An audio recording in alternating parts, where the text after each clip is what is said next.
Hey there guys, today is all about fat loss, and this comes from a question that I got at the start of this week, and it was along the lines of what sort of exercise should I be doing to burn fat, or what's the best exercise that I can do to burn fat. And to answer this question properly, we've got to look at how the body burns fat. And I've outlined four ways here that the body burns fat. The first one is basal metabolic rate. So we've got to manipulate our basal metabolic rate to work for our goals. So basal metabolic rate refers to the amount of calories that we need just to perform the vital functions. And what affects this? There's many things that affect this, like age affects this, gender affects this, weight affects this, hormones affect this, and thyroid particularly affects this. But those ways aren't as influential as something like lean muscle mass.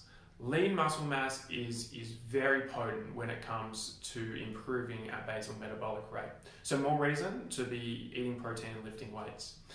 Now, the second part here is probably my favorite part of this list. It's the non-exercise activity thermogenesis, known as NEAT. So NEAT refers to all of the movement that we do that is not exercise, not deliberate, planned exercise. So all the incidental movement we do throughout the day. That can be walking, commuting, cleaning, cooking, standing, fidgeting is another one that shows up as people who fidget have a really high NEAT.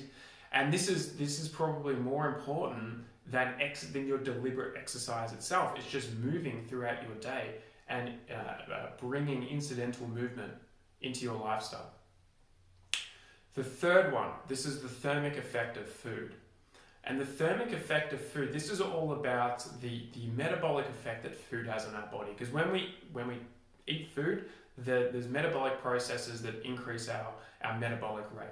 So the foods that have the highest thermic effect are protein and whole foods particularly.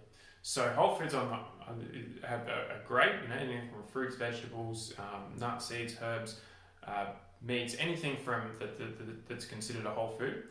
Then proteins is even more so. So getting enough protein in your diet is very, very important for a range of reasons, but also the thermic effect is favourable for fat loss.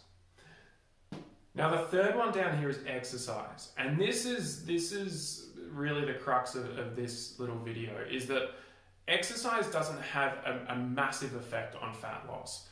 Whether it be high intensity training, CrossFit, resistance exercise, running, rowing, steady state work, whatever you're doing, in terms of fat loss, there's not a direct causation there.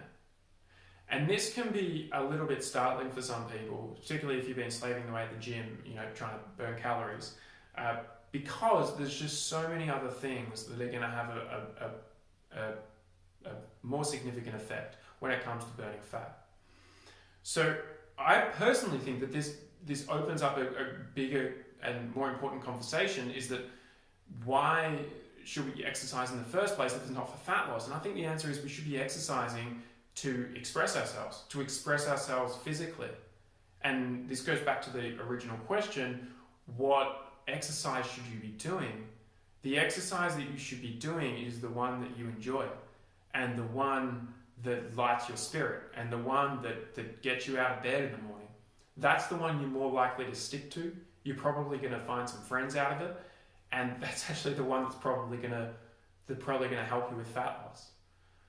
So I really think we've got to change the way we think about exercise on the whole. Stop sort of connecting just exercise and fat loss and making it this means to an end. There's so much more that exercise can do for us cognitively, for our muscle mass, for our mental health. There's just so much there. Fat loss is just a small snippet. So I hope that I hope you've learned something from this, and if you've got any questions, let me know.